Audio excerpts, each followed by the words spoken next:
Well, good morning and welcome to Frankly Speaking here on WYDC TV Big Fox. I'm your host, Frank Acom. We are broadcasting live from the Hesselson studio here on Marcus Street in Corning. And boy, am I glad you joined us this morning. In the 7 o'clock hour, we're going to be talking about Sparkle coming up this weekend. This may be the biggest, most eventful weekend of the year. I have so many events to highlight this morning that I hope I don't forget them all. We want to help all of these organizations, and we'll get to them a little bit later on in the program. First, let's start, and making it tough on me this morning, from a viewer comment. I discovered a phrase, and this isn't a Karen quote of the week, but it's very similar to Karen's quote of the week. Epicitis, that rings true these days when the left attacks.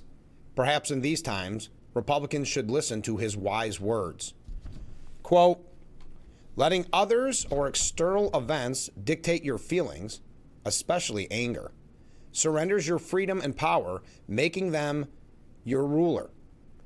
The Dems seem to be experts at inciting anger. His part wasn't at the end, I don't think. I think the quote ended at ruler. The Dems seem to be experts at inciting anger. That does seem to be the case. We are going to talk about that. Sorry, I noticed my tie was off.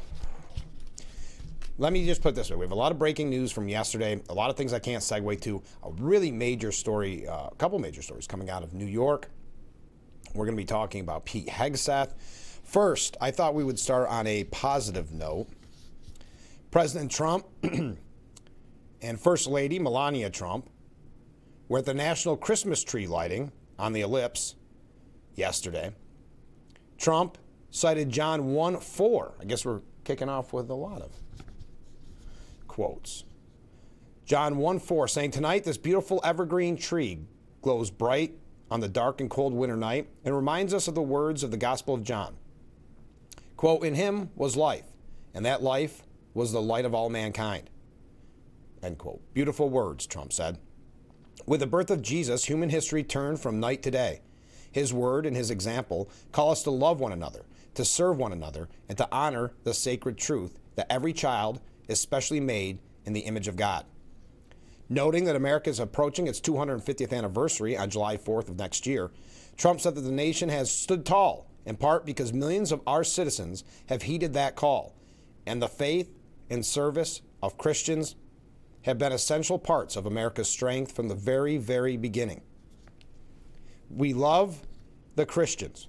We love all religions. And by the way, religion is coming back to the USA. You see that very strong. Trump emphasized that during Advent, Christians the world over are rejoicing in celebration of the birth of Christ 2 millennia ago. Quote, during the holy season, Christians everywhere rejoice at the miracle in Bethlehem. More than 2,000 years ago, when the Son of God, our Lord and Savior, Jesus Christ, came down from heaven to be with us. Full of grace and truth, he brought the gift of God's love into the world and the promise of salvation for every person and every nation. The First Lady lit the tree following a countdown, and Trump finished his remarks wishing all a Merry Christmas, a Happy Hanukkah, and a Happy New Year. Now, talk about an attendance list. Listen to this, who attended the ceremony. Vice President J.D. Vance, Second Lady Usha Vance and their family, Defense Secretary Pete Hegseth and his family, Attorney General Pam Bondi and her guest John Wakefield, Secretary of the Interior Doug Burgum and his wife, Health and Human Services Secretary Robert F. Kennedy Jr. and his wife, that's Cheryl Hines, the actress, Director of National Intelligence Tulsi Gabbard and her husband Abraham Williams, and Small Business Administration Administrator, wow, that's a title, Small Business Administration Administrator Kelly Loeffler and her husband, per the White House Pool Report. Also there, NFL legend Wayne Gretzky was on hand, and the musical performers, the Beach Boys, Gabby Barrett, John Party, Elena Springsteen, Matthew West, Brett Young, and Warren Zeters. So if you missed that event, it was quite amazing. Trump declared his love for all U.S. citizens. This comes off the heels of people criticizing him about his take on the scandal involving that what was it called? Feeding Fund, and talking about Somalia. So Trump's saying, I want to pay my deepest respect and love to all of our great citizens, like 350 million people. We love them all, whether you like them or not. That might have been a little off script. We love them all, whether you like them or not. We love them all. We want to take care of everybody. We have to take care of everybody in our country. So that's coming off, according to this piece, a mean streak by the president. Okay. Also in breaking news, Trump ordered flags at half-staff in honor of the National Guard woman, Sarah Beckstrom, issuing the proclamation yesterday, and shortly after, the flags on the White House grounds were lowered to half-staff. The proclamation directs flags to be flown at half-staff upon all public buildings and grounds, at all military posts and naval stations, and all naval vessels of the federal government in the District of Columbia, and throughout the United States and its territories and possessions until sunset. I also direct that the flags shall be flown at half-staff for the same length of time at all United States embassies, consular's office, and other facilities abroad, including all military facilities and naval vessels and stations. He emphasized the act as a mark of respect for the memory of Specialist Sarah Beckstrom, who lost her life. The authorities have identified the gunman, Ramanullah Lockenwall, 29.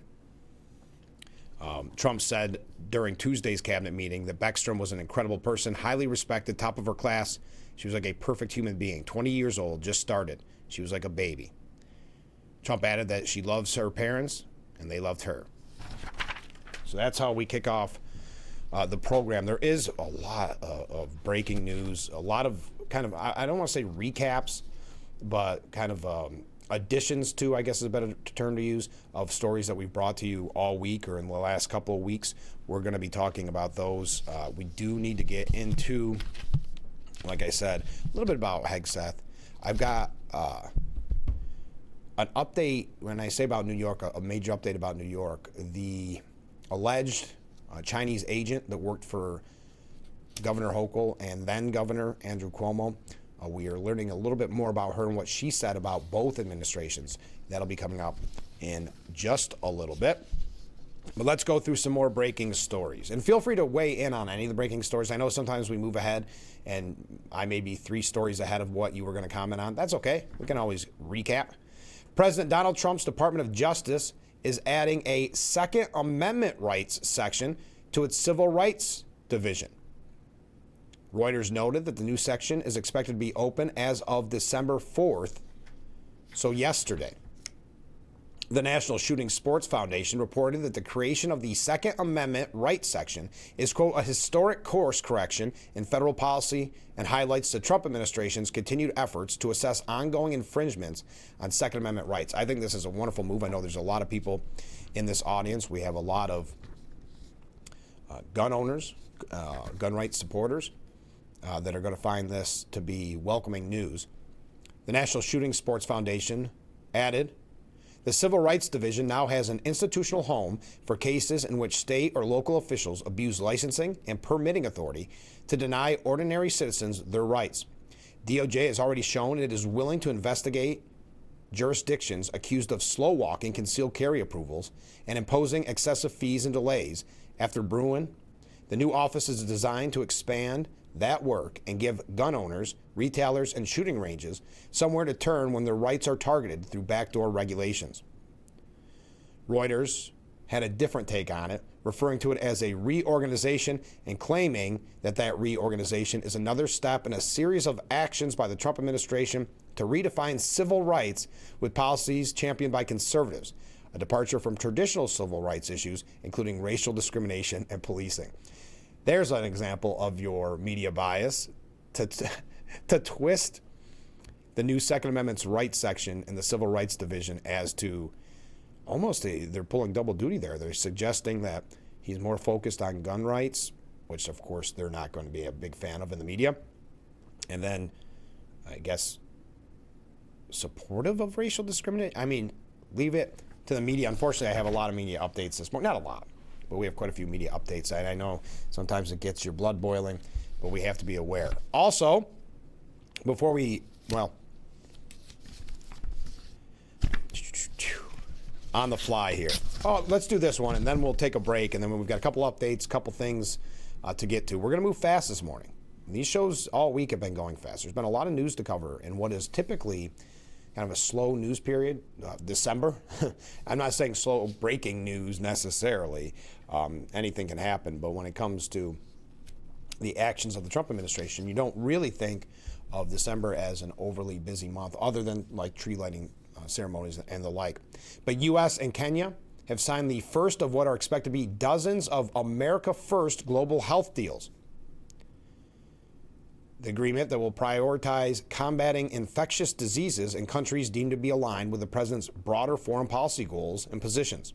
The 5-year, $2.5 billion agreement with Kenya was signed Thursday by Kenyan President William Ruto and Secretary of State Marco Rubio to replace a patchwork of previous health agreements that had traditionally been run by the U.S. Agency for International Development for decades. Now we know that organization, USAID, was dismantled earlier this year. The elimination of that USAID as a separate agency sparked widespread criticism and concern in the global health community, as its immediate impact resulted in the defunding of hundreds of programs. But we know the waste, fraud that was involved in that. We talked about that numerous times. Rubio said the agreement with Kenya aims to strengthen U.S. leadership and excellence in global health while eliminating dependency, ideology, inefficiency, and waste from our foreign assistance architecture. He also praised Kenya for its role in leading and contributing to the International Stabilization Force working to combat powerful gangs in Haiti. Ruto lauded the agreement and said Kenya would continue to play a role in Haiti as the gang suppression force transitions to a broader operation.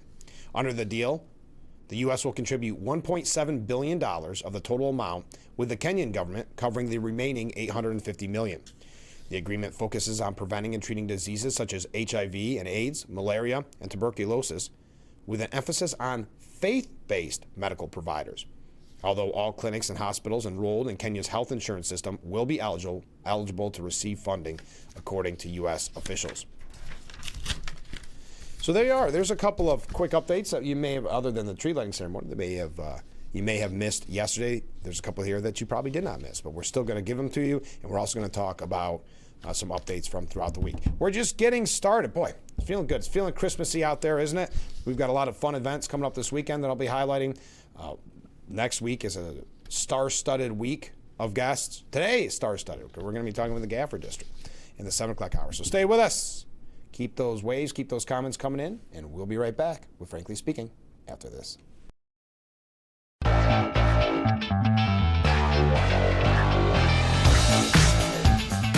The Frankly Speaking Roof Cam, brought to you by Voss Security in Horseheads. Contact them today for all your business and home security needs. We are back broadcasting live from the Hesselson studio here on Marcus Street in Corning.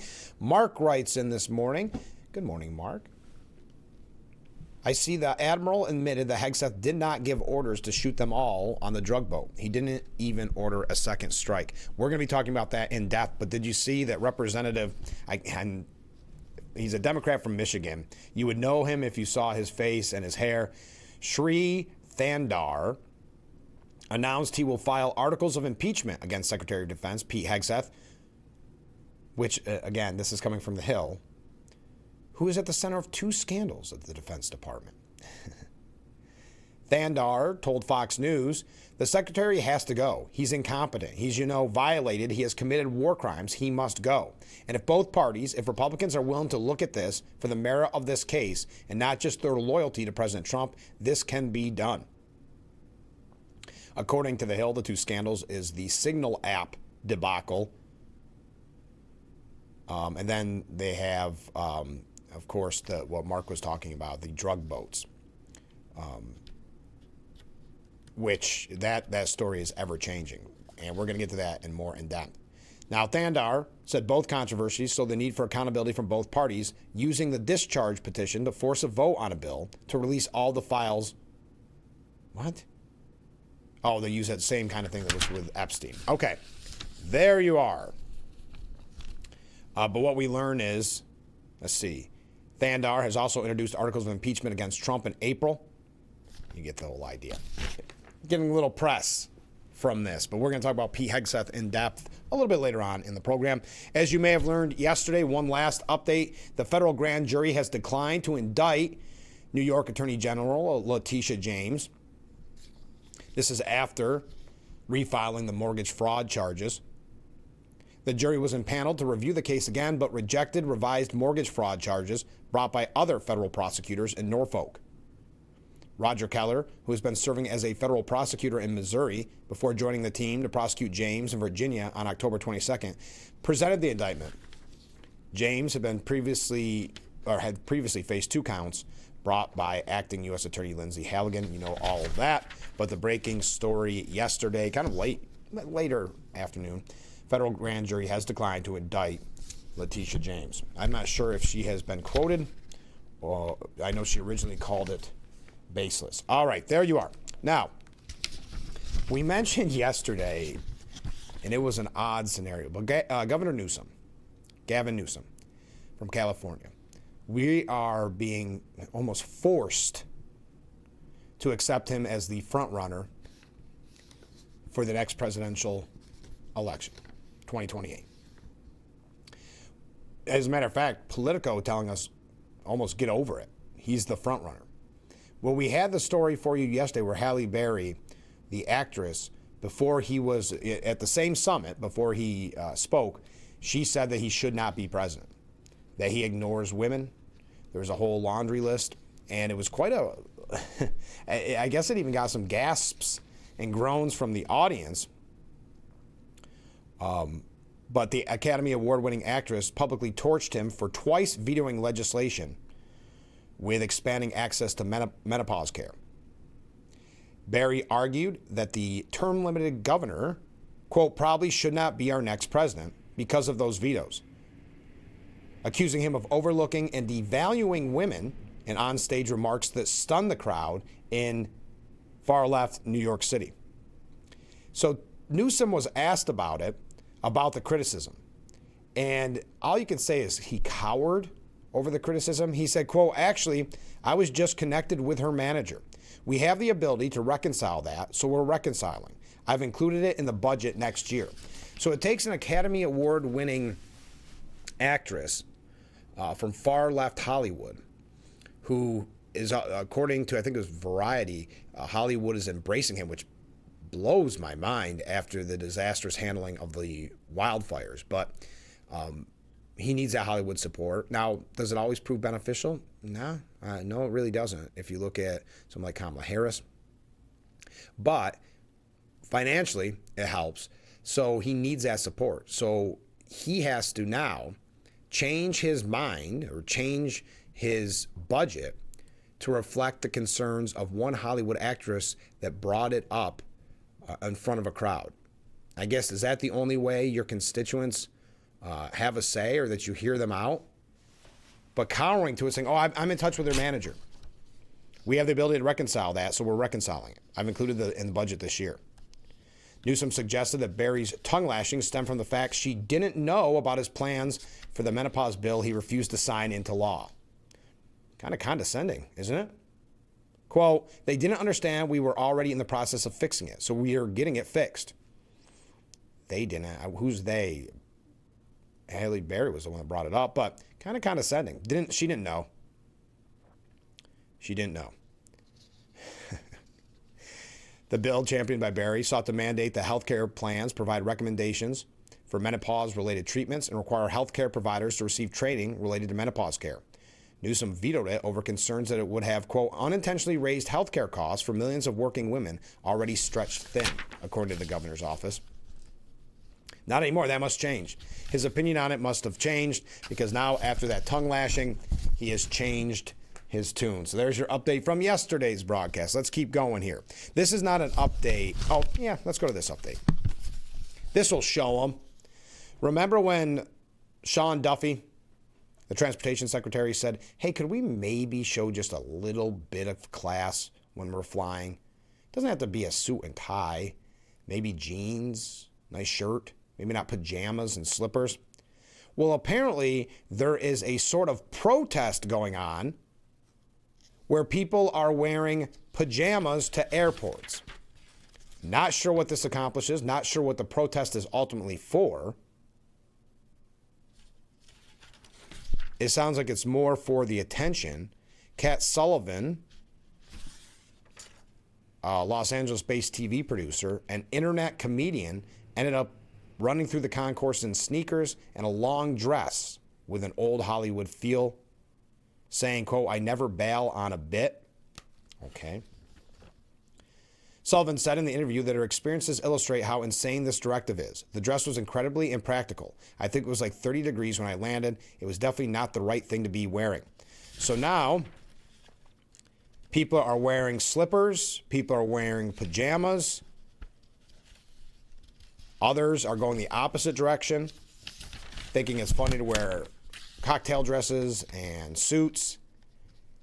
I really thought this was a one-and-done piece. But apparently not. There is some sort of protest. Again, what that protest is, people saying pajamas won.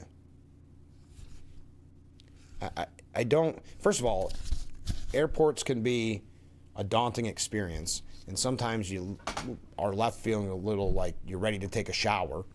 I don't know how wearing pajamas and slippers makes that experience more pleasurable. But what is it's just got to be a protest about Sean Duffy saying, could we have a little civility and maybe be nice to people when we're at the airport? Maybe dress a little bit?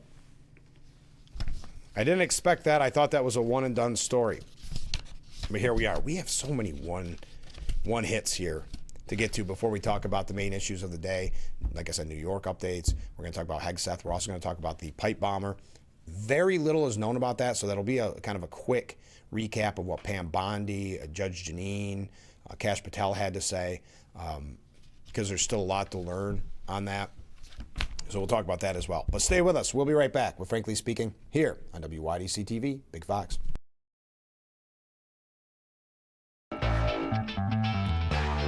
There's our Frankly Speaking roof cam, brought to you by Boss Security and Horseheads. Contact them today for all your business and home security needs. We are back, broadcasting live from the Hesselson studio on Marcus Street in Corning. I forgot to mention for our friends in Hornell, I'm very excited because this weekend I am going to be on The Pulse with Mayor John Buckley.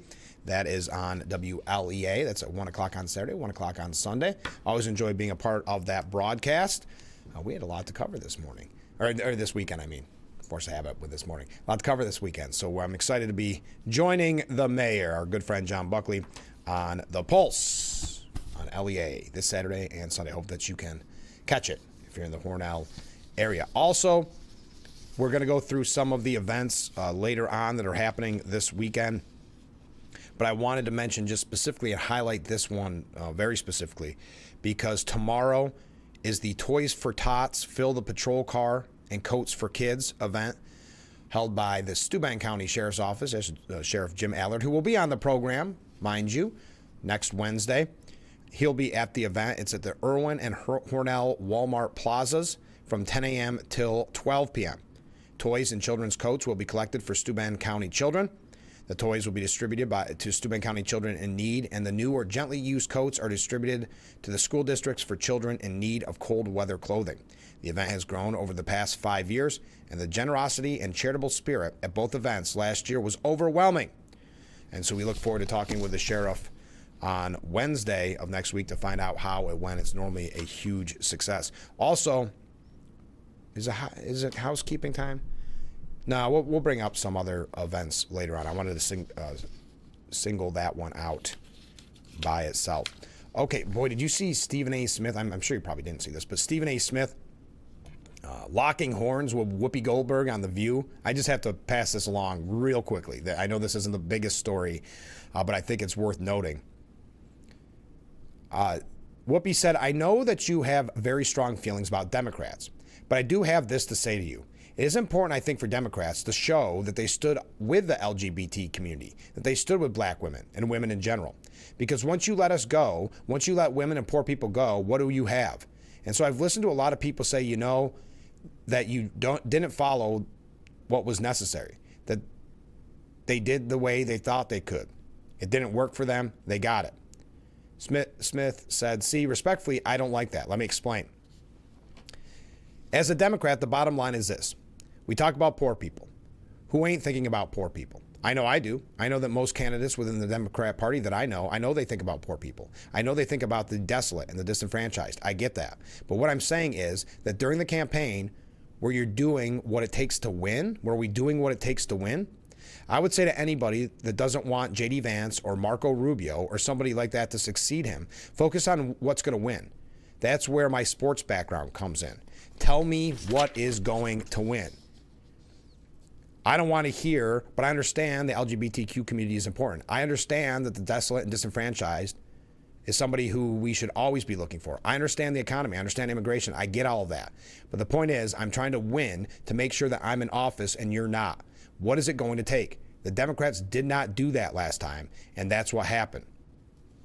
So Sonny Hoiston said, what is the winning issue now? He said affordability and safety, period. Affordability and safety.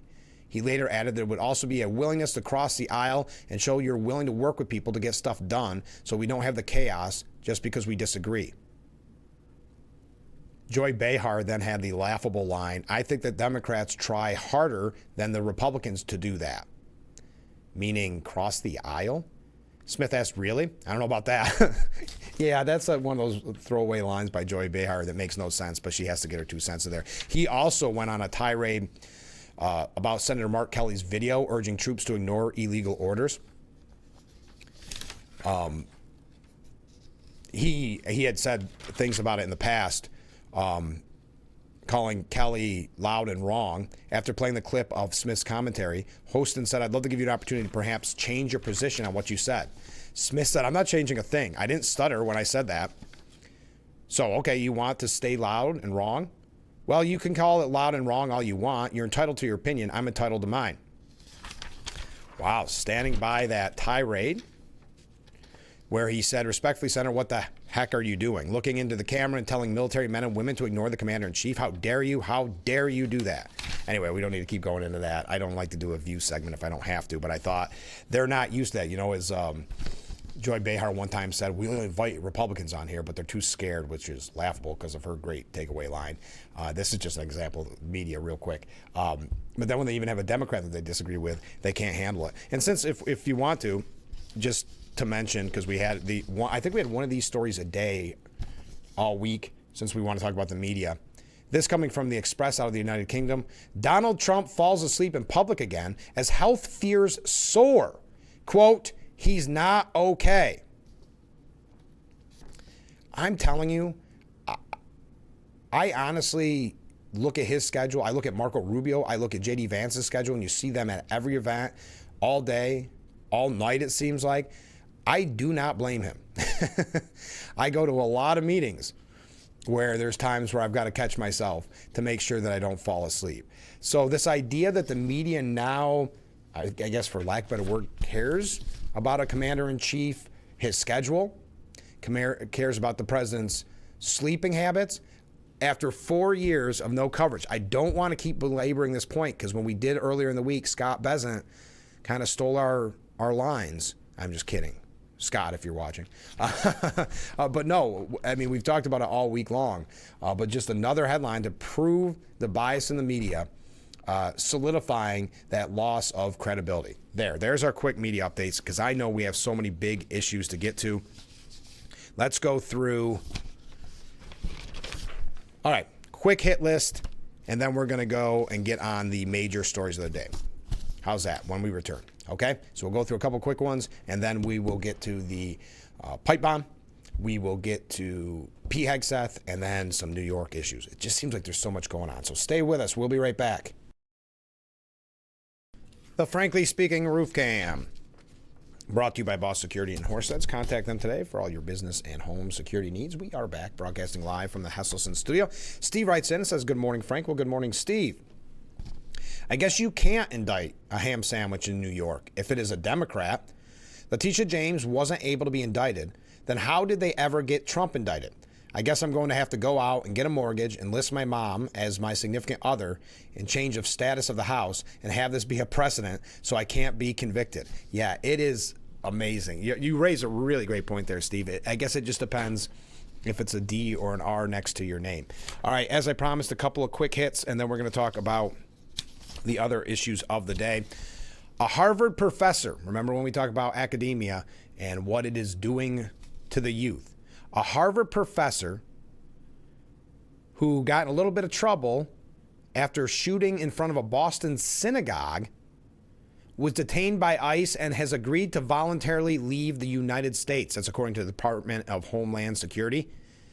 Harvard Law School professor Carlos Portugal Gueva, a Brazilian national, was arrested back in October after he allegedly fired a BB gun outside a Boston area synagogue the day before Yom Kippur. Do you remember that story? We brought that to you at the time when we learned about the wackadoo excuses he was giving for why he did it. Hunting rats, remember? He pleaded guilty to illegal use of an air rifle, while his other charge of disturbing the peace, disorderly conduct, and vandalizing property were diminished.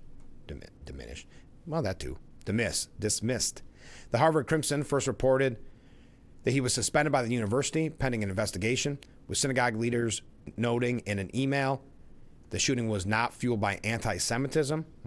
2 weeks after the shooting, the Department of State revoked his temporary non-immigrant visa. Anyway, to make this story a little bit quicker, as I said, he has agreed after being detained by ICE to voluntarily leave the United States, that Harvard professor. Also, quickly, boom, no way to segue. Next, Representative Nancy Mace has introduced the FAIR Act to weed out fraud in SNAP. Of course, Supplemental Nutritional Assistance Program. FAIR stands for Food Assistance, Integrity, and Responsibility.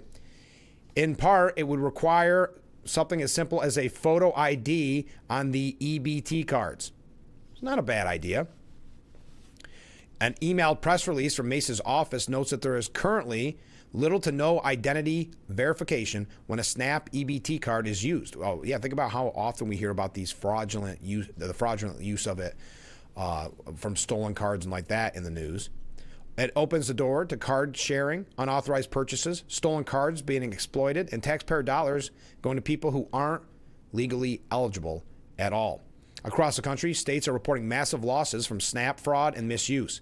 In just the first quarter of this year, more than $102 million in stolen or fraudulent benefits were approved. During the same period, states recorded over 226,000 fraudulent SNAP claims and 691,000 unauthorized transactions nationwide. So in order to fix that problem, Mace introduced the bill, which would first and foremost require that photo ID.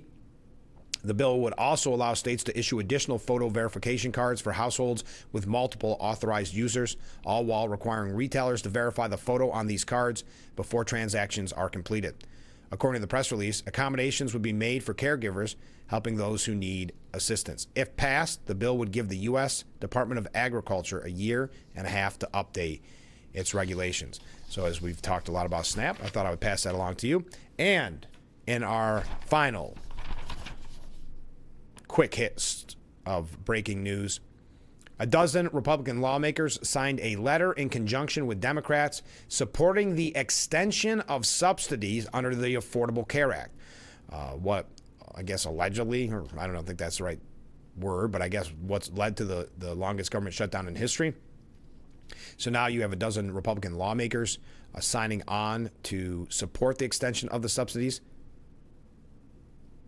It is titled the Common Ground 2025, a bipartisan healthcare framework. Now, I know there's been people that have been supportive of looking into fixing Obamacare, Affordable Care Act, but this is just to extend those COVID-era subsidies. I don't want to read the whole letter. I'm trying to find the list here. I thought it had the list of the dozen. No, it does not. I apologize. So I will try to get that list to you of the dozen Republican lawmakers that signed on to that bill when we come back from our next break, because I thought I had it in there. But, my apologies on that. All right. So before we take our next break, let's go through and grab your calendar. Let's go through some of the events. I have a few I can put up on screen, but let's go through some of the events that we have going on this weekend. We mentioned, again, that very important event by Steuben County Sheriff Jim Allard and the Toys for Tots, Fill the Patrol Car and Coats for Kids. That is tomorrow at the Irwin and Hornell Walmart plazas from 10 a.m. till 12 toys and children's coats will be collected. We also have White Christmas, which actually kicked off yesterday. We had some of the cast in on the program. They did a great job. Did anybody happen to catch it? Anybody watching the show? Did anybody catch opening night? I'd love to hear how it went. But you still have a few opportunities there to see Irvin Berling's White Christmas, the musical, presented by, of course, Corning Painting Post High School Drama Club. We thank them again for being on the program on Tuesday. Also, coming up tonight, from our friends in Painted Post, it's a holiday celebration.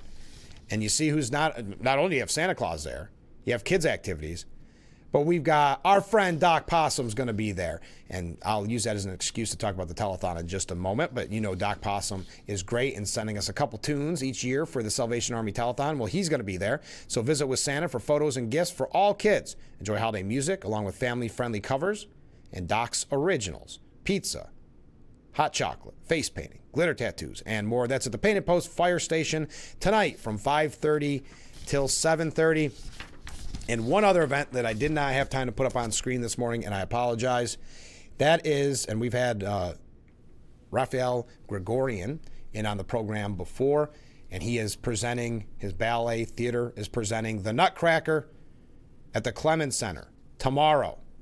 You can find out more at the Clemens Center website. And then for those who may miss it on the 6th, maybe are traveling to see family or friends, on the 7th, they'll be at the Forum Theater in Binghamton. So again, The Nutcracker with Raphael Gregorian's Ballet Theater coming up tomorrow at the Clemens Center. So which ones are you going to go to? Which ones are you going to do? But we mentioned Doc Possum. And Doc Possum is going to be a part of our amazing yearly tradition, which is the Frankly Speaking Salvation Army of Corning. I put campaign there. That sounds a little too official. It's our telethon. So those are a couple ways to give. We've got some people that have dropped off checks, and I can't tell you how much I appreciate that. That is very kind of you. I've been dropping off checks into the studio. You can mail it if you wanted to, but we're getting close. So the event is next Friday, a week from today. If you aren't aware, the goal is to raise $6,000 from Frankly Speaking, because we have a very generous donor that watches this program who is matching up to $6,000. So that means if you give $100, it's really like you're giving $200. And if we raise $6,000, that means that viewer will match $6,000. That means we'll make $12,000, becoming one of the biggest kettle pushes, probably the biggest, in Steuben County, in Corning, of the year. So we're going to have some special guests next Friday. I talked with Joe Barlow from the Crystal Chords yesterday. We've got great music, as we always do. I know people look forward to this every year. Great music from the Crystal Chords. We're going to have great music from Doc Possum that we always look forward to. We're going to treat it like a normal show in the sense that we'll be taking your comments. If you want to wish any family members, anybody, Merry Christmas, Happy Holidays. But that is next Friday. So I know I've got that up on the screen for a long time, but we want to make sure that we reach that goal. So please, I don't care if you give $1. That's like you gave $2. Give what you can. I understand it's a trying time of year with gifts and some people in need, of course, and you want to know which areas to donate to. Well, I as in full disclaimer, as chairman of the advisory board of the Salvation Army, what they do year-round, and they're so humble, you may not even be aware of it, but what they do all year and the hard work of helping our community, it really just, it amazes me every time. Every time I see the numbers at our board meetings, every time I see or hear the stories. So that's why I'm so passionate about it. That's why I'm pushing it so much, and that's why I appreciate everybody that's donated so far and will continue to donate. Okay, thank you for letting me get on my soapbox for a moment, but I am very passionate about the Salvation Army of Corning. When we come back, completely changing the topic, we're going to go to the DC pipe bomber. That's a quick story because we don't really have a lot of information on him yet. But we do have a couple things about comments from it. Then we'll talk about Hegseth, all that, and much more. So stay with us. We'll be right back. What time is it? Where are we at? There we go. We'll be right back with Frankly Speaking. The Frankly Speaking Roof Cam, brought to you by Boss Security in Horseheads. Contact them today for all your business and home security needs. We are back. broadcasting live from the Hesselson studio. Sorry, I cannot find the full list from the Common Ground 2025, a bipartisan healthcare framework. The dozen lawmakers that signed on to that. I wanted to pass it along to you, but I think it's just too new and they have not separated it in the articles yet. Okay. Comment from Steve. Steve writes in, even if they extend the subsidies for the Affordable Care Act, it's still not going to do a single thing for the individuals or families that are enrolling in health plans. Remember, I sell this stuff. Steve sells this stuff. It's not going to change the fact that a household that meets the minimum requirements is still able to afford it because the maximum out-of-pockets and deductibles have also shot up. All it does is put more money in the pockets of the insurance carriers, which is what politicians are in the back pocket of. Good point, Steve. There should be no extension of any subsidies until the insurance carriers bring down their own cost because they have not done anything to help assist people. There's also a new safe harbor rule that's been put in place that most people aren't aware of that your listeners also might want to know. If you report an income and you don't meet the minimum income level, if you also don't qualify for Medicaid, you will be forced to pay back every tax dollar from the subsidies that you receive.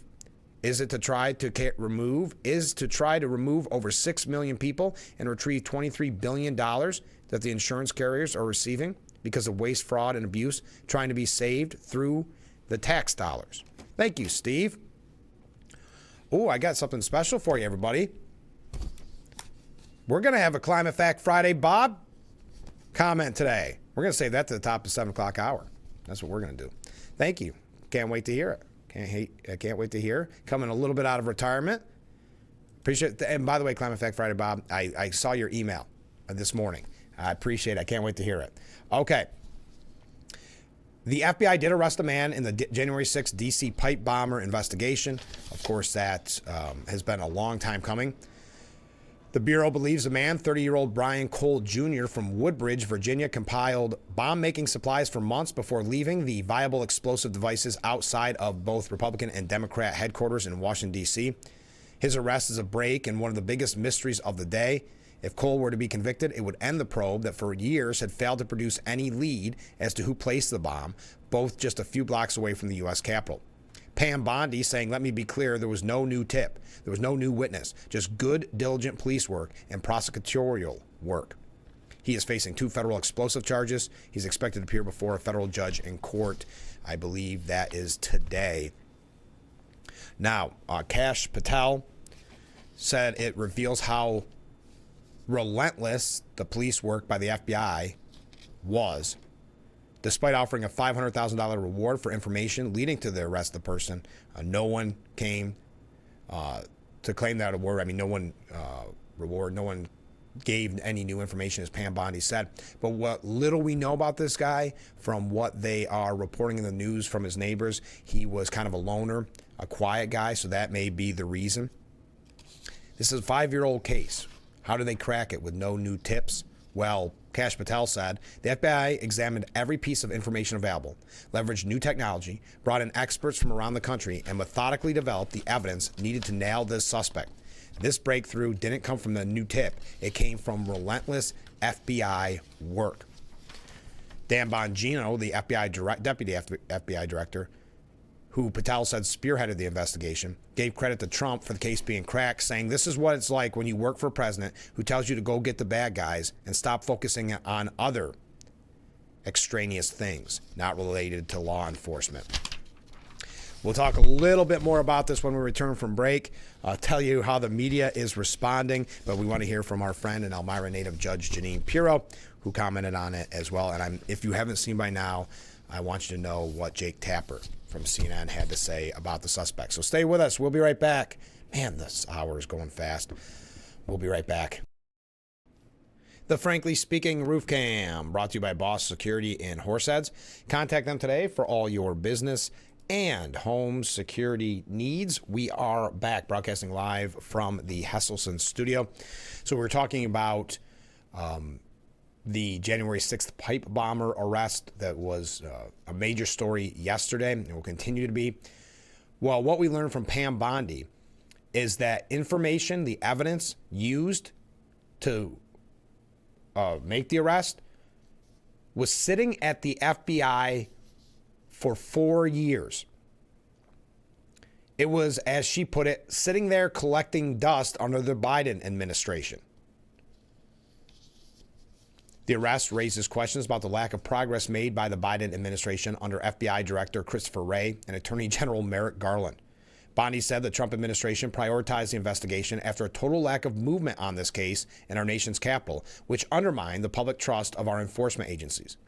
This is Pam Bondi saying this cold case languished for 4 years until Director Patel and Deputy Director Bongino came to the FBI. The FBI, along with U.S. Attorney Pirro, and all of our prosecutors have worked tirelessly for months, sifting through evidence that had been sitting at the FBI with the Biden administration for 4 long years. The evidence was in the FBI's position, or was in possession, I should say, before Trump took office. There was no new tip, there was no new witness, just good, diligent police work and prosecutorial work. And Patel reiterated that as well. Pirro calls the suspected D.C. pipe bomber quiet and has a low-key personal life. This is a guy who's kind of has a low-key life. He lives with his mother, Pirro said. That's in reference to 30-year-old Brian Cole Jr. And we always like to quote Gene Pirro, a U.S. attorney for District of Columbia, Elmira native. He was always wearing his headphones. He would take his dog out. He'd go to the 7-Eleven. He was very low-key, low-profile. He's a quiet individual that you would never imagine could put a pipe bomb, put it together. Cell phone pings that connected with the defendant walking along the area with a video that we had. That was helpful. The explosives found hours later by law enforcement were determined by the FBI to be viable devices that could have been detonated, resulting in serious injury. But listen to Democrat Representative Dan Goldman. He says that the Biden FBI didn't mess up by not getting the pipe bomb suspect, but the dreadful Trump's FBI did. I have time. He said, I don't even think their allegations or anything was mishandled. It's just the unfortunate reality is that the Department of Justice cannot help but make everything political. It's terrific if they got the pipe bomber. Excellent investigative work. They should be proud of that. But why does it have anything to do with Joe Biden? Why is everything chest thumping and this and that and that? Just do your job, do your job. But the problem is that in pretty much every other case, Kash Patel is not doing his job, which is why morale in the FBI is unbelievably low, why people are miserable there, and why they're doing such a poor job, because they're so focused on the politics of everything. They're not focused on the safety and security of the American people, and that is what is missing. That is what we're losing through the dreadful FBI. So apparently it's not Joe Biden's fault that sit in a locker room, or evidence room, for 4 years and nothing was done. Collecting dust, as Pam Bondi said. But the real problem is Kash Patel and the dreadful FBI. And he's the one saying you have to turn everything political? Boy, that's a great example of hypocrisy, isn't it? But one last thing on this before we talk about other issues in the next hour. Did you hear about Jake Tapper at CNN? He called the accused D.C. pipe bomber, Brian Cole, a, quote, white man. He made the cringeworthy gaffe, which I'm almost confused why they go out of their way, because this isn't the first time this has happened. And then they show Cole's picture, who is indeed black. His white man comment came 5:01 p.m. Around the same, at the time, CNN was the first outlet to publish a photo of Cole's face that originated from the suspect's mother's Instagram account. Viewers were left, needless to say, stunned. Benny Johnson saying you can't make this up. Another said Jake Tapper is sharp as a tack. Nothing gets past him. Dude's elite. And as we know in the past, this has happened numerous times throughout the years. So there you go. The diligent work of that dogged reporter, that dogged journalist, Jake Tapper. On that note, hour number 1 in the books. Hour number 2 coming up next. Well, and here we are in hour number 2 here on Frankly Speaking on WYDC TV Big Fox. In this hour, we're going to be talking with Catherine Price from the Gaffer District. We're going to hear about Sparkle. That's coming up this weekend. I know I've thrown a lot of events at you. If you attend any of these events, whether it's going to Sparkle, whether it's dropping off toys for tots or jackets with the sheriff in Irwin or Hornell's Walmart, whether it's going to the Nutcracker, there you may not be able to take photos. But the Drama Club, Corning Painted Post Drama Club's White Christmas, which is happening this weekend, going to the Painted Post tonight, see Doc Possum and Santa. Any of these events that I've been mentioning, take some pictures, send them in. I'd love to see them. And if you'd give me the okay, I'd love to put them on the air. So please do that. That would be a lot of fun because this is a very, very busy weekend. I am sure I'm forgetting things to even mention. And if I am, I apologize. Also, I mentioned it earlier, we got a Climate Fact Friday Bob comment. But real quickly, just kicking off this hour, I wanted to highlight a couple things. Next week, on Monday, we're going to be talking with Mickey Bell. He's a comedian who's going to be in Elmira to support the Elmira chapter, if you will, of the Salvation Army. So that will be on Monday. We'll learn all about that. Then on Tuesday, I think we're going to take a little lull. I think it's going to be just you and me getting ready for the telethon, chatting, having a good time. Then Wednesday, it's Sheriff Jim Allard. We're going to find out how that Toys for Tots goes this weekend. So that's the sheriff on Wednesday. Thursday, former congressman, current assemblyman, Joe Sempolinski. So we got back-to-back fan favorites. That's going to be great. And then on Friday, because we're making a special week next week, on Friday, the Salvation Army Telethon, which I will continue to shamelessly plug nonstop. Please go ahead and donate. But that's Friday. You won't want to miss that. You will be in the Christmas spirit when it's all over. We're going to have special guests, but a lot of great music. The focus is going to be on the music and doing the most good by raising funds for the Salvation Army of Corning. All right, there we go. That's one way to kick off the second hour. The best way to kick off the second hour is from Climate Fact Friday Bob, who says, "Good day to all. I would like to discuss the difference between weather and climate change, because it seems that some media and experts are still not clear about these facts. Day-to-day weather events is not climate change. The World Meteorological Society defines climate change as a long-term trends in specific areas over long periods of time, minimum of 30 years. Regions of the world are divided into areas such as tundra or tropical rainforest. Of course, the rainforest is very wet and rainy, and very warm tundra is very dry and cold. Events such as drought, thunderstorms, and localized flooding is not climate change, and it's not because of climate change. A good example would be the hurricane season this year. There may have been many named storms which were just tropical anomalies, but there were very few that actually caused any destruction. I believe there were only 2 that actually caused destruction. For some reason, the media still wants to create the doomsday effect of climate change. Everyone, please have a safe and great weekend. Go Bills. Well, thank you, Climate Fact Friday Bob, and I thank you for the music. I haven't had a chance to listen to it yet. Can't wait. I appreciate that.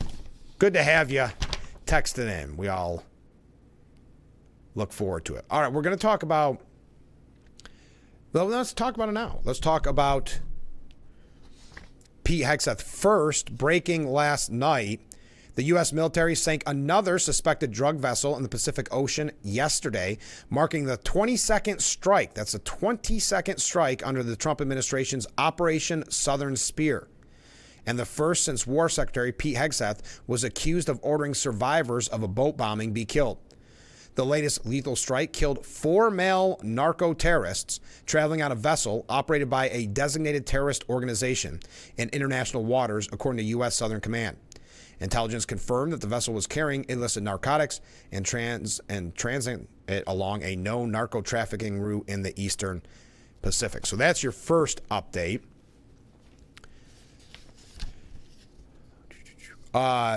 What we learned, according to CNN, so take it with a grain of salt, survivors clinging to this is the one that they were referencing in the last piece, where Pete Hegseth is under fire by the media, by Democrats, even some of his own colleagues, or Republicans, I should say. Survivors clinging to the capsized boat didn't radio for backup. Admiral overseeing the double tap strike tells lawmakers. Okay, is that just accepted is that the terminology, double tap strike? Frank Mitch Bradley, Admiral Frank Mitch Bradley, acknowledged that the 2 survivors of the military's initial strike were in no position to make a distress call. Bradley was in charge of Joint Special Operations Command at the time of the strike and was the top military officer directing the attack. Well,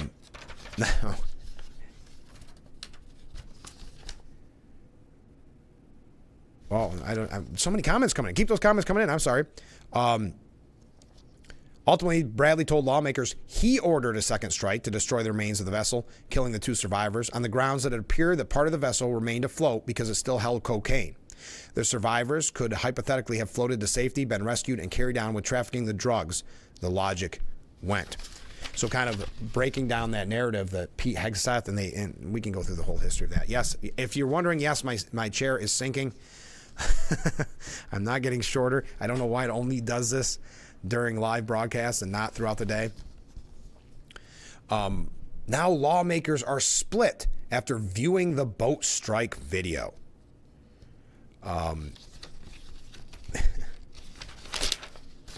Okay. A top Democrat called the video one of the most troubling things he has seen as a lawmaker. That's Connecticut Democrat Representative Jim Hines. Any American who sees this video that I saw will see the United States military attacking shipwrecked sailors. Ooh, sailors. Bad guys, but attacking shipwrecked sailors. Yes, they were carrying drugs. They were not in the position to continue their mission in any way. Now, Republican Representative Rick Crawford of Arkansas said that he thought the second strike was justified. Tom Cotton called the strike entirely lawful and needful. Cotton telling reporters, just like you would blow up a boat off the Somali coast or the Yemeni coast, and you'd come back and strike it again if it still had terrorists and it still had explosives or missiles, Admiral Bradley and Secretary Hegseth did exactly what we'd expect them to do. In what has been the most significant congressional scrutiny of President Trump's military campaign in the Caribbean so far, Admiral Frank Mitch Bradley was on Capitol Hill on Thursday for a round robin of private meetings with lawmakers of both parties to defend the secondary strike on that ship. Most Republicans have signaled support for the overall campaign, which has killed more than 80 people and which a broad range of outside legal experts have argued is likely unlawful. Thank you, CNN.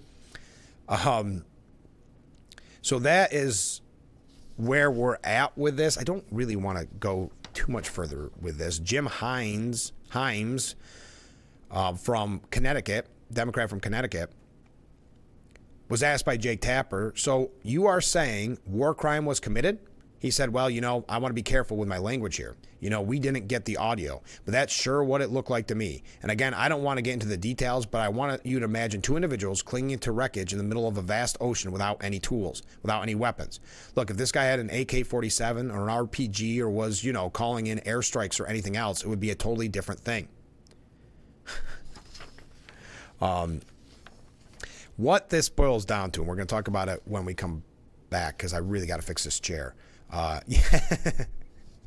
Yes, I appreciate some of the comments coming in.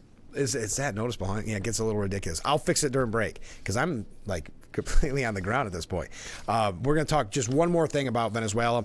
Then when we come back, then we've got to get to New York issues. We cannot run out of time when I tell you what the woman accused of spying for China that worked for Hochul and worked for Cuomo, what she had to say about the two.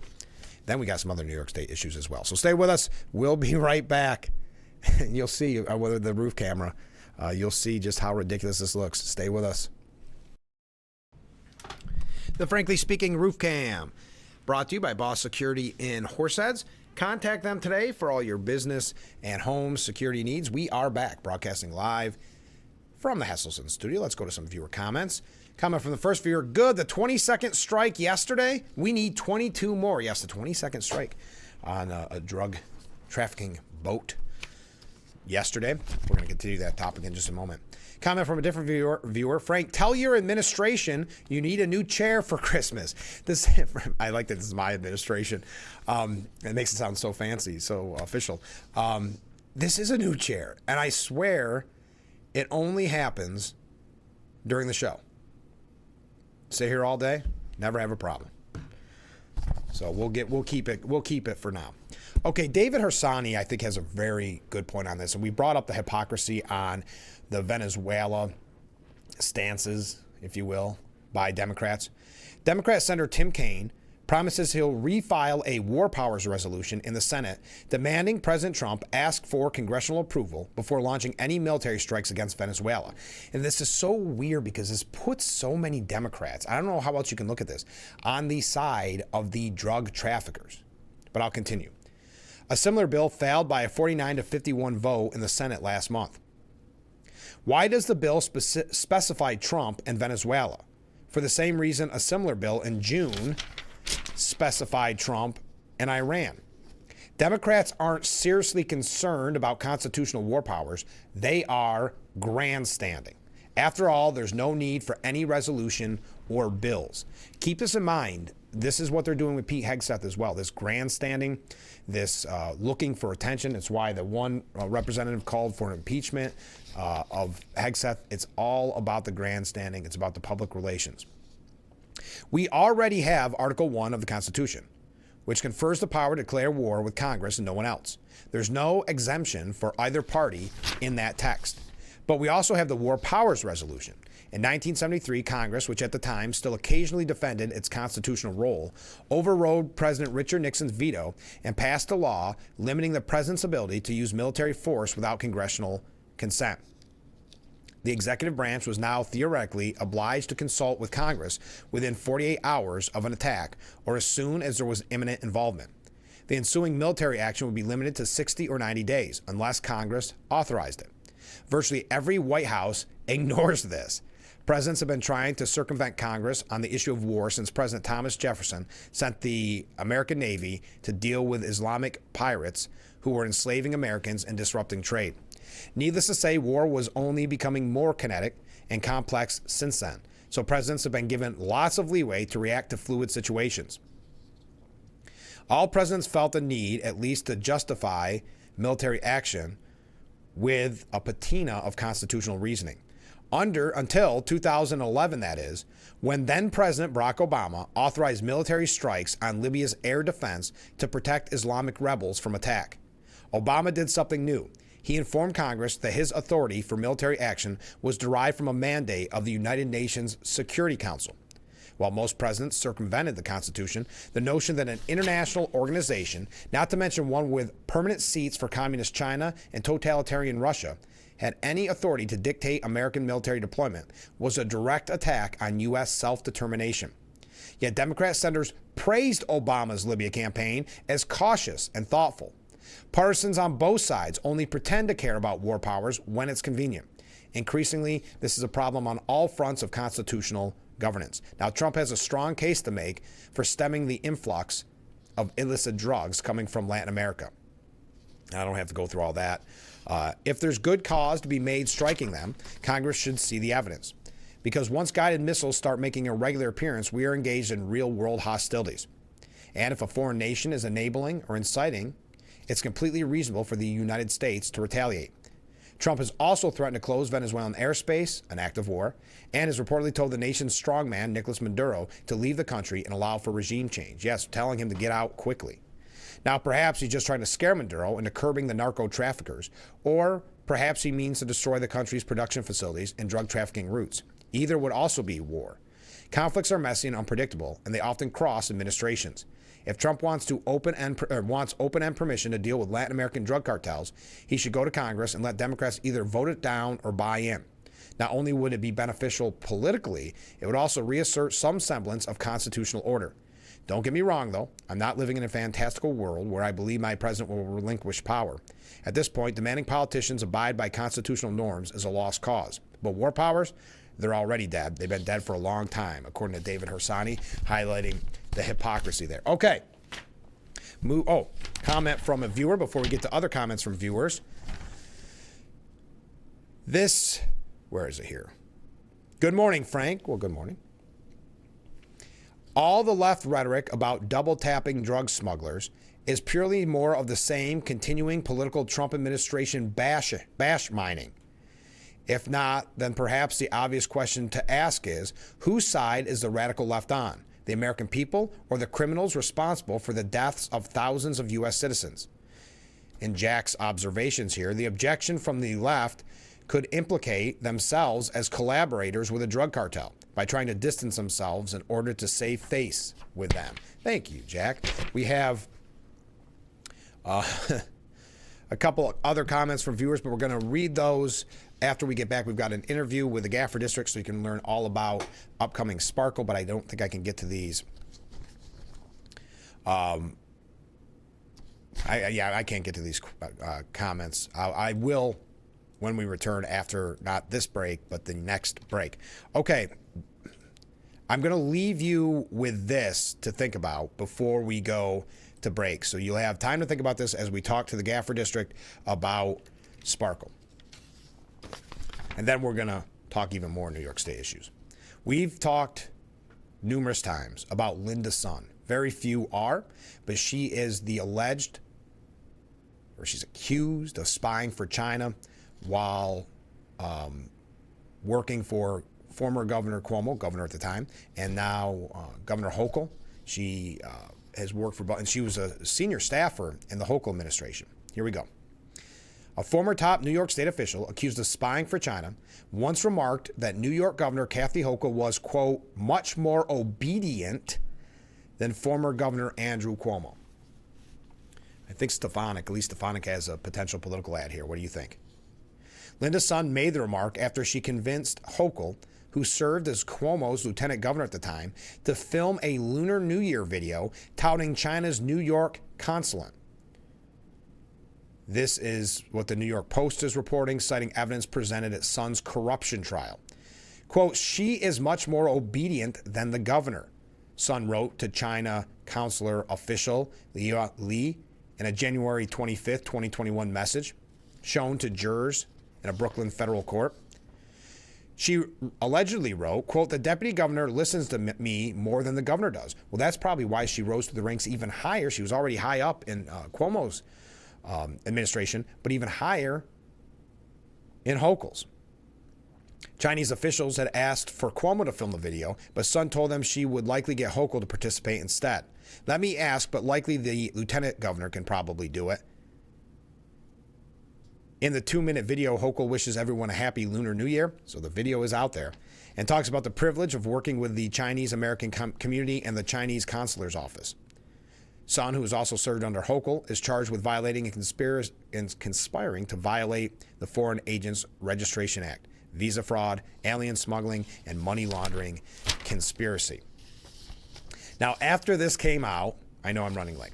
After it came out that Miss Sun, Linda Sun, said that Hochul, quote, she is much more obedient than the governor. The governor at the time would have been Cuomo.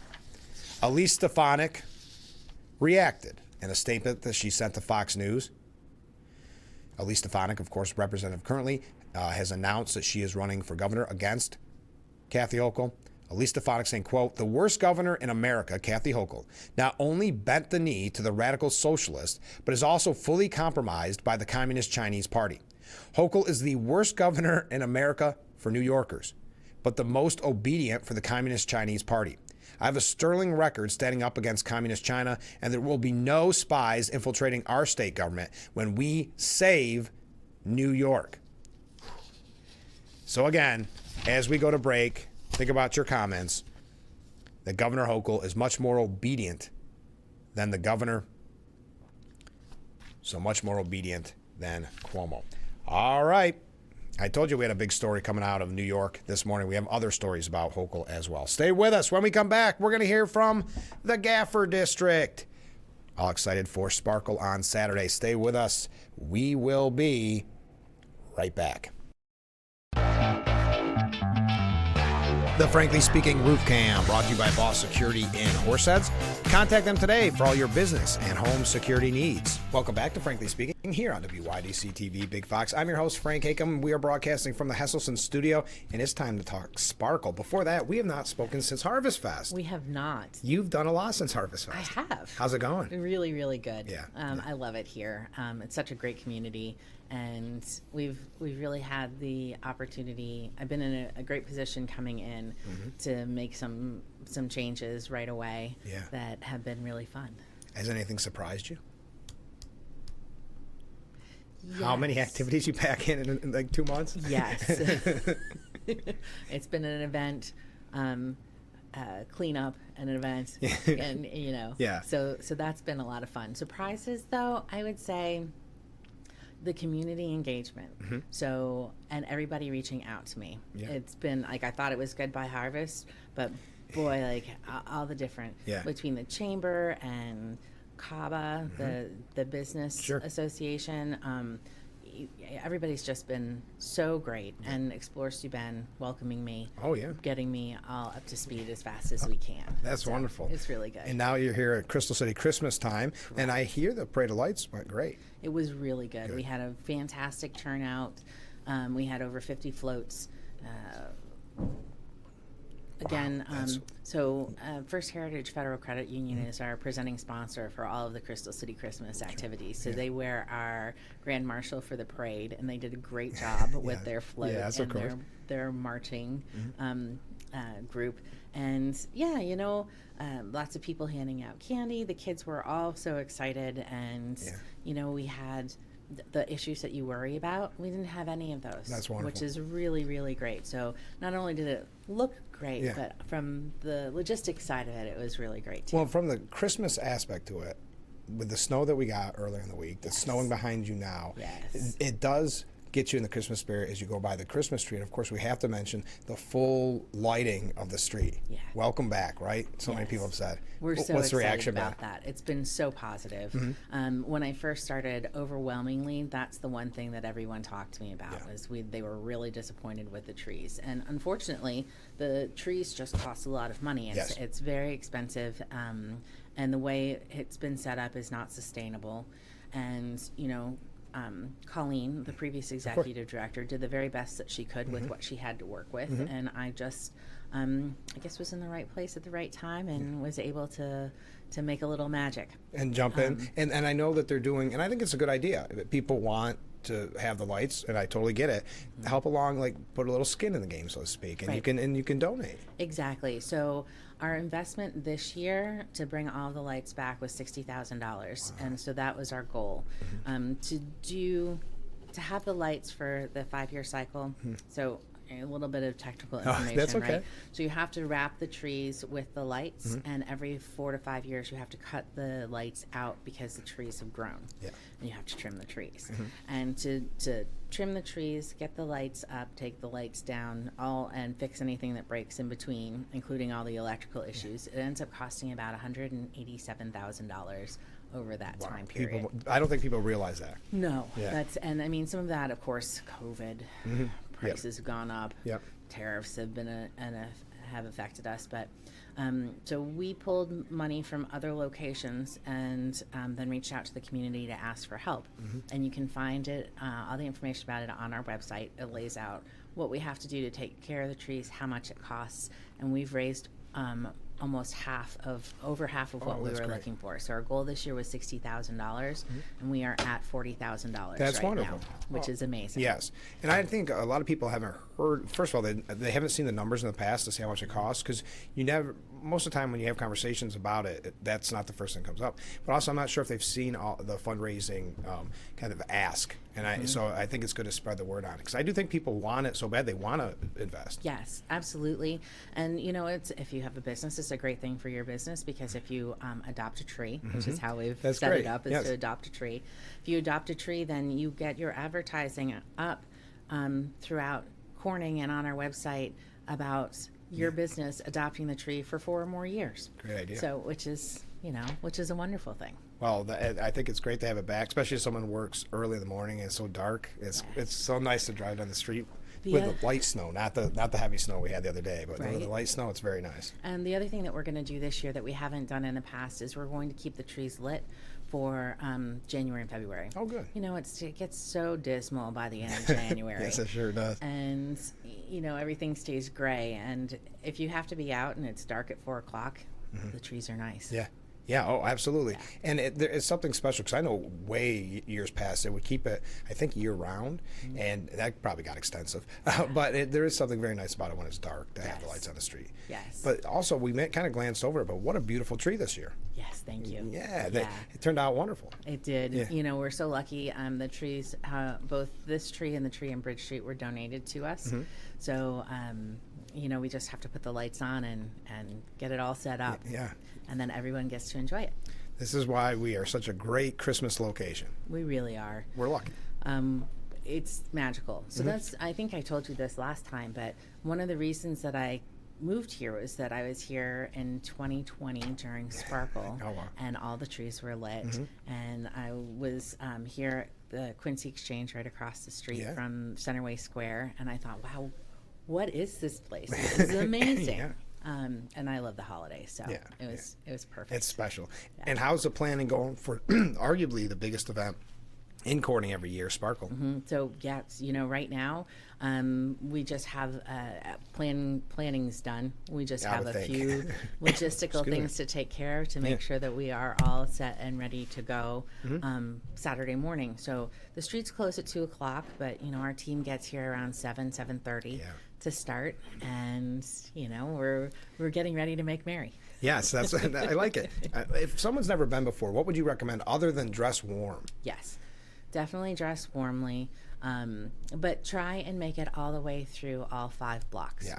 If you start at the Radisson, that's where we're going to have our fire spinners, and then we have live music at Merritt's Music. We'll have live music in Centerway Square. We'll have a magician at Valerie Fountain. And all the way, and then at the far end, especially if you have small children, we are going to have a train. Oh, perfect. The 5th block there, just before you hit Bridge Street, is going to have a nice train for all the kids to ride. Well, that's wonderful. I'm sure it's going to be great as always. But like I said, dress warm. Unless I've never heard of a warm sparkle. Someone's going to probably correct me on that, but I don't remember there ever being a warm sparkle. No, and it's supposed to snow a little bit, so it should just be perfect. Like it is now, just enough to make it. Bring your cameras or bring your phones. I should say. Yes. So, what are you personally looking forward to the most during Sparkle? Before we go. I want to see it all. Yeah. Usually I get take it all in. Usually I have to be like at the info tent or manning something. Yeah. But this time they've freed me up, so I'll be able to go and experience everything from all 5 blocks myself. Wow, that's and wonderful. Visit with all of our merchants. Well, I love it.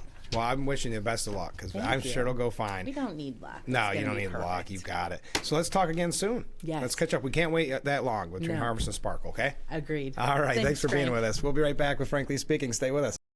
The Frankly Speaking Roof Cam, brought to you by Boss Security in Horseheads. Contact them today for all your business and home security needs.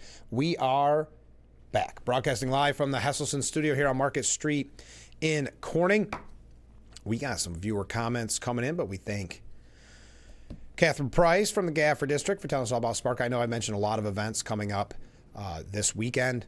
If you are attending any, I would love to have you take some photos, send them in, and if you give us the go-ahead, we'd love to put them on the air. Also, don't forget to our friends in Hornell this weekend, if you're free, if you're out Christmas shopping, doing some chores, or if you're just sitting around your radio. I'll be on The Pulse with Mayor John Buckley. We always look forward to that. It's going to be a fun one. So it's on Saturday at 1 or Sunday at 1, and that's at WLEA. So make sure you tune in for that. All right, there's a little housekeeping. Let's go to some viewer comments. Good morning, Frank. If I was floating in the ocean in a boat with a hole in it, maybe a missile would be a better way to go. Just thinking out loud. Oof. Well, on a completely different comment than that, on the other side of the coin, Frank, good morning. Well, good morning to you. Correct me if I'm wrong. In the past, our Navy and Coast Guard have hunted down these drug boats with helicopters and 50 caliber machine guns by shooting out the engines on the boats, which disable them, doesn't kill anyone, and allowing our armed services to confiscate the drugs if there are any on the boat. Why didn't the U.S. government follow this procedure? It seems much less expensive and more humane. I guess I don't have an answer for you on that. I think this became the kind of standard operating procedure when these drug traffickers were designated terrorist organizations. I think that's probably where things changed, but I don't think that at the same time answers your question. Ken writes in, Our politics is in such a sad state. Instead of working to help the American people, politicians spend most of their time trying to demonize the other side to get reelected and to write laws to enrich themselves. The Democrats are worse than the Republicans, but some Republicans are also guilty. On the drug boat strikes, the Dems are trying to make a mountain out of a molehill. They were silent when Obama killed women and children at a wedding without congressional approval. Thank you, Ken. We were talking New York State issues. We were mentioning the alleged spy that worked for Governor Hochul, saying in an email that Hochul at the time, as lieutenant governor, was much more obedient than Cuomo. That was her term. But since we're talking about New York State issues, and we're going to talk about Hochul more here in a second, but I wanted to pass this along to you. Senator Tom O'Mara and Assemblyman Joe Sempolinski are holding a community meeting in Steuben County on Thursday. Boy, Joe Sempolinski is going to have a busy day. He's going to be at a town hall, and then but before that, he's going to be right here on Frankly Speaking. So State Senator Tom O'Mara and Assemblyman Joe Sempolinski will be holding a town hall in Rexville. I know it's a little drive, but I wanted to pass it along to you. That'll be at the West Union Fire Hall beginning at 6 p.m. So there you are. Okay, so Governor Hochul is now open to hiking business taxes after she's been bullied from the left. But according to Von Golden-Haley Brown, she's blaming Trump. Hochul has faced taunts of chant the rich or chants of tax the rich from liberals looking to push her in line with the Democrat Socialists of America, which we're going to talk about that organization here in just a moment. And as a matter of fact, this is a heavy topic that we discussed with Mayor Buckley. And we know some of Mom Donnie's wish lists. Hochul said, so people say that there's conversation around taxes related to a recent election.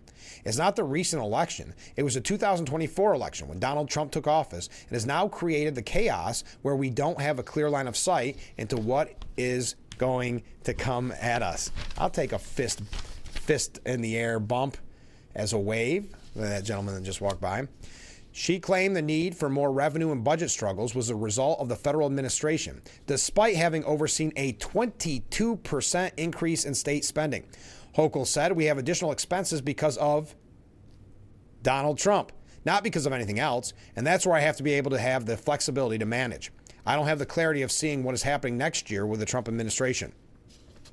Now, this comes after she said, and I mentioned this quote to you yesterday, I'm not raising income taxes because I believe that we want to make sure that New York is more affordable for everyone. And I want people who are successful to keep creating the jobs and investing here. But we have to look at other revenue sources. This year's state budget is on track to reach $259 billion as of the latest projections, which were available just last month. Hochul's budget office estimated that New York would be out about $4 billion a year beginning in 2027 as a result of Obamacare subsidies being cut and other effects of Trump's One Big Beautiful Bill, which passed in July. But many people believe that this has to do with being up for re-election against a very tough opponent in Elise Stefanik. So she sees some type of, well, there's two ways to look at it. She doesn't want to be challenged in a primary by a Democrat Socialist of America candidate because she sees, what in her mind anyway, this rise in this kind of far left enthusiasm that maybe the Mom Donnie effect could lead to her having a very tough, difficult primary. There's also the side that she wants that support, which she's not going to get. Because remember, we've talked about this in the past. When it comes to Democrat Socialists of America, you can't do 99%. You have to be 100%. And I'm going to give you an example of that in just a second. You have to be 100% in line with what they demand. Okay? So she's in a losing battle right now. And that's why, and we've talked about it numerous times with Hochul, she's just not there to that level. She was picked by Andrew Cuomo to be his lieutenant governor because she was to never be governor. Keep that in mind. And now she's there, and we're seeing her try to play the political game. She's already been chastised by Nancy Pelosi her last election because she just doesn't have the political wherewithal. For example, endorsing Mamdani and then not being endorsed by Mamdani. She, in this instance, she is in between a rock and a hard place with the Democratic Socialists of America. And to prove that point, the city Democrat Socialist of America issued a rallying cry for its members. Now, this is in New York City, but to infiltrate parent groups and community groups as they fight to push their agenda through government enemies, including, on that list, Governor Kathy Hochul. Is this an early warning that she could be primary? Now, I know she already has a primary challenger, her Lieutenant Governor Delgado, but many people see that as a very, very long shot campaign. But still, it's going to cost some money. It's going to take some of her time. But she would have a much bigger struggle against Democrat Socialist of America because that candidate would receive a lot of attention because people would be curious to see if it would be the Mamdani effect. So the newly emboldened, that's a perfect word for them, local chapter of the far-left Democrat Socialist of America is pushing its members in a takeover of lower-level government entities to supercharge their far-left policies under the new face of the movement, Mayor-elect Zohran Mamdani. Quote, we must plug Zohran organizers and supporters into lower-level city institutions en masse, said the co-chair. New York City has hundreds of small semi-governmental bodies that are typically ceded to less progressive forces, such as community boards and parent-teacher associations and community education councils. Continued the manifesto, so they want to infiltrate, in their words, everywhere. They urge the nearly 12,000 members, 12,000 members, as well as other Mamdani supporters to take advantage of volunteer spots at libraries and parks if they can't nab a city seat. We have the opportunity to create a sense of mass ownership over the city and build support for Zohran's agenda from the bottom of city government to the top. There will certainly still be enemies. Keep this. This is the quote that I want you to take away. Quote, there will certainly still be enemies to pressure both at the city and state levels. Governor Kathy Hochul is certainly not excited to implement the Mamdani agenda, but mobilizing and preparing lower levels of government to support and enact policy goals from the top is different than pressuring high-level decision makers. So on the, if you will, the enemies list, Governor Hochul. Governor Hochul endorsing Mamdani. And again, I think this is a big red flag if you're Hochul. He never endorsed her. Now, I know her excuse is he's waiting for the right moment when we tell him to. I'll believe it when I see it. But I think that is could be a big takeaway that she may have, could be wrong, the decision has to be made very quickly, but she may have a primary challenger from, as they said, the newly emboldened DSA. Now, we have to take a break, and then I have just a couple of other quick things about Governor Hochul. And we have quite a few other things to get to. And I see some comments coming in, so stay with us. We'll be right back with Frankly Speaking here on WYDC TV. Big Fox, we will be right back. The Frankly Speaking Roof Cam brought to you by Boss Security and Horseheads. Contact them today for all your business and home security needs. We are back, broadcasting live from the Hesselson Studio here on Marcus Street in Corning. We mentioned the big event going on tomorrow. Well, there's a lot of big events going on tomorrow, but we mentioned specifically with the Gaffer District, Sparkle. And I don't want you to forget another fun event coming up that's a yearly tradition. Coming up Monday and Tuesday, it is the big challenge, the Corning City Republicans v. the Democrats, as they compete in the 17th annual bell ringing challenge for the Corning Salvation Army. It will be held throughout the day. Monday, Democrats take the kettle from 10 a.m. till 6 p.m. And then on Tuesday, the Republicans from 10 a.m. till 6 p.m. And of course, as you all know, it is a friendly competition, but keep some of that loose change in your pocket for the day that you deem most important. Monday, Democrats. Tuesday, Republicans. It's that fun yearly challenge. What I think it's 17th year in existence, and we've had fun with it from the very beginning. So there we are. All right, comment from a viewer. Ken writes in, Sun had it correct, and that's Linda Sun. That is the alleged Chinese spy that worked for Governor Cuomo. Now former Governor Cuomo, but then and now Governor Hochul worked for both. Sun said that Hochul was more obedient than Cuomo. Ken writes in, Sun had it correct. Hochul is merely a puppet that does and says what she is told. But I guess until Elise wins the governorship, we should look at the silver lining. We could have had a governor like Newsom, Pritzker, or Walz. Thank you very much. But listen to the New York, kind of to your point, Ken, the New York Post editorial board said, so it begins. Governor Hochul is edging her way to yet another flip-flop in a career that's one long string of them. And it really is the case. A lot of flip-flopping throughout her career. One is, we don't have time to list them all. I don't want to get on a tangent. This time, preparing for a tax hike she knows will be bad for New York, but could save her political skin. The overriding goal for our principal poor governor, appeasing Mayor-elect Zohran Mamdani and his socialist allies, lest they oust her in next year's primary or support a general election third-party candidate. So I didn't even think of the level of third-party candidate. That would hurt her arguably more than a primary, unless that candidate that they got to primary her did have that whatever star power, if you will, though I still think it's a perfect storm of what happened in the city, but the media would say star power of Mamdani. So she is concerned about a primary or third-party challenger. Again, huge red flag. Remember that Mamdani has not endorsed her. Hochul first made the statewide spotlight as a county clerk crusading against driver's licenses for illegal immigrants. These days, her Department of Motor Vehicles hands them out like candy, not even requiring a first name on a commercial license. What a great point. Now, I did not remember that's how she got into the spotlight as a county clerk crusading against driver's licenses for illegal immigrants. So they are going through the list of some of her most famous flip-flops. Now the self-described staunch capitalist, and remember, the media calls her very often a moderate, keep this in mind, is preparing to hike corporate tax rates to fund Mamdani's planned $10 billion of first-year freebies. Back in June, she declared, I'm not raising taxes at a time where affordability is the big issue.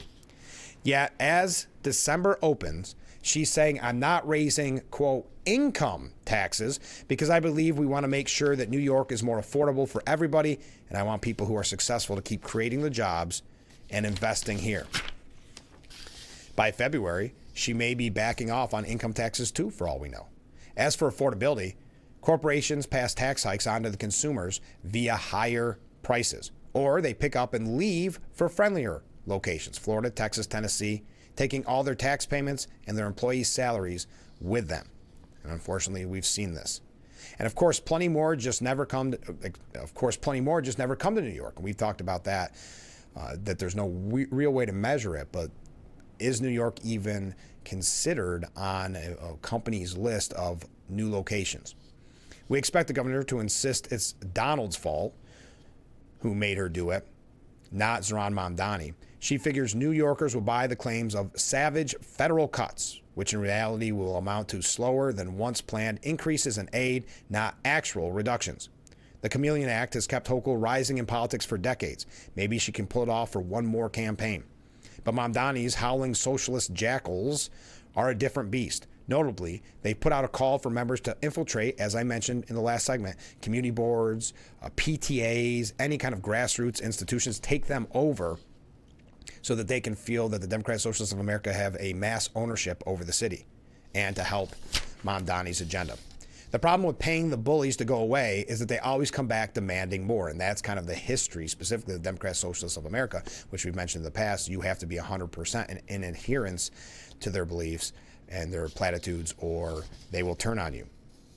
So they always come back demanding more. If Hochul gives the progressives one tax hike in 2026, they'll be back demanding twice as much in 2027. Sadly, if she wins re-election in November, she'll likely spend her entire next 4 years giving in to the far left. No one expects her to run in 2030, so she'll be free to throw all New York taxpayers to the wolves. How perfect is that, kind of encompassing what we've been saying all morning? She also wanted to make clear that she's staunchly pro-Israel despite her full-throated support for Mamdani. That's where they don't see eye to eye, the anti-Semitic comments that he made in the past. We got to take one last break. Stay with us. We'll be right back with Frankly Speaking here on WYDC TV, Big Fox. The Frankly Speaking Roof Cam, brought to you by Boss Security and Horseheads. Contact them today for all your business and home security needs. We are back broadcasting live from the Hesselson studio here on Market Street in Corning, getting ready to wrap up this Friday morning edition with a couple quick hits here at the end. But let's go to Mark's comment. He says, I see Hochul's chance of being governor again dwindling every day, and that's awesome. Elise Stefanik for governor 2027. Thank you very much. Just as we mentioned, Mom Donnie, he is going to stop the sweeping of homeless encampments, which was really an initiative that a key initiative of Mayor Adams. So he's already vowed to stop clearing homeless encampments throughout the Big Apple, ending a signature initiative pushed by the Adams administration. Mom Donnie's saying, if you're not connecting homeless New Yorkers to the housing that they so desperately need, then you cannot deem anything you're doing to be a success. All right, there we go. Also in New York, and you know the reason why, so don't get too excited over this. It's time for New York to reinstate the mask ban. Now, we had called for this at a time when there was so many anti-Semitic protests in the street, and they're using it as ways to intimidate and scare Jewish community members. This article is saying it not, well, a little bit because of the agitators, as they put it, but more because of, can you guess? ICE. Because of ICE. Okay, what can we breeze through quickly here?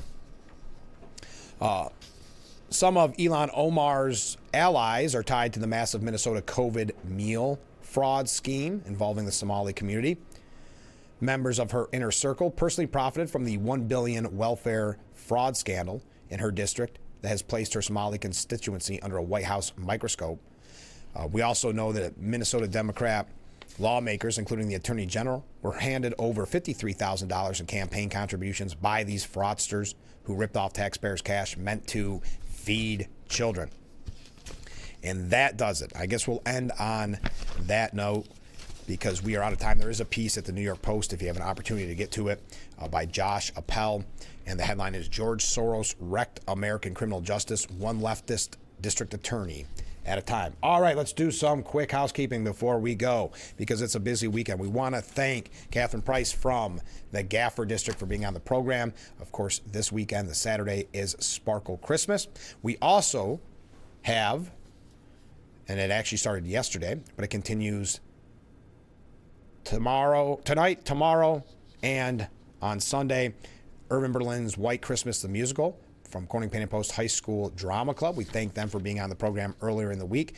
Don't forget the Paint and Post holiday celebration will be held tonight with our good friend Doc Possum and our good friend Santa Claus. That is tonight from 5:30 till 7:30 at the Paint and Post Fire Station, 261 Steuben Street, Paint and Post. And help out the sheriff, Jim Allard, and their amazing Toys for Tots, Fill the Patrol Car, and Coats for Kids event. It is this Saturday at Irwin and Hornell Walmart Plazas from 10 a.m. till 12 p.m. And if you attend any of these events, send pictures in. Love to see it. Have a great weekend. Stay safe, stay warm, and we'll be back Monday morning starting at 6 a.m. for Frankly Speaking, only on WYDC TV. Big Fox. I look forward to it already.